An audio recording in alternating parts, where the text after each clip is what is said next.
জনতা ভৱনৰ বিষয়া কৰ্মচাৰী আৰু একাংশ শিক্ষানুষ্ঠানৰ শিক্ষাৰ্থীয়ে পৰিৱেশন কৰে বন্দে মাতৰম। কাৰ্যসূচীত অংশগ্ৰহণ কৰে মুখ্যমন্ত্ৰী ডক্টৰ হিমন্ত বিশ্ব শৰ্মাই। ভাষণ প্ৰসংগত বন্দে মাতৰমৰ গীতৰ ইতিহাস সুঁৱৰি কংগ্ৰেছক বিৰোধাৰ সমালোচনা মুখ্যমন্ত্ৰীৰ। জাগিৰোডত অনুষ্ঠিত কাৰ্যসূচীত অংশগ্ৰহণ কৰে মন্ত্ৰী পীযুষ হাজৰিকাই।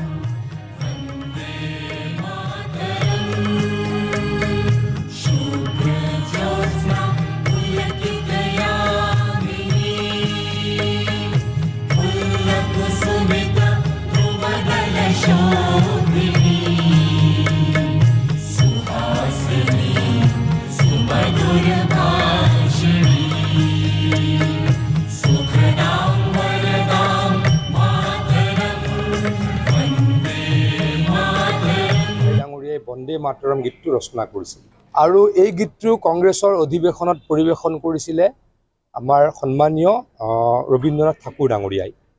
আৰু এই গীতটোৱে হৈ গৈছিলে আমাৰ দেশৰ স্বাধীনতা সংগ্ৰামৰ এটা বাণী বা এটা নাৰা। বন্দে মাতৰম মানে মা ভাৰতী আপোনাক সন্মান জনাইছোঁ। কিন্তু পৰৱৰ্তী সময়ত এই গীতটোক আধা কৰি পেলোৱা হৈছিলে। কিন্তু আজি আমি সকলোৱে গোটেইটো গোৱাৰ প্ৰয়াস কৰিলোঁ। সকলোৱে যাতে গোটেইটো গাই তাৰ কাৰণে আহ্বান জনালোঁ।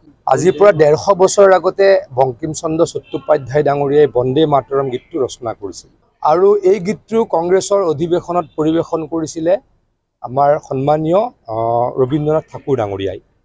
আৰু এই গীতটোৱে হৈ গৈছিলে আমাৰ দেশৰ স্বাধীনতা সংগ্ৰামৰ এটা বাণী বা এটা নাৰা। বন্দে মাতৰম মানে মা ভাৰতী আপোনাক সন্মান জনাইছোঁ।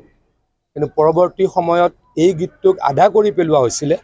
কিন্তু আজি আমি সকলোৱে গোটেইটো গোৱাৰ প্ৰয়াস কৰিলোঁ। সকলোৱে যাতে গোটেইটো গাই তাৰ কাৰণে আহ্বান জনালোঁ।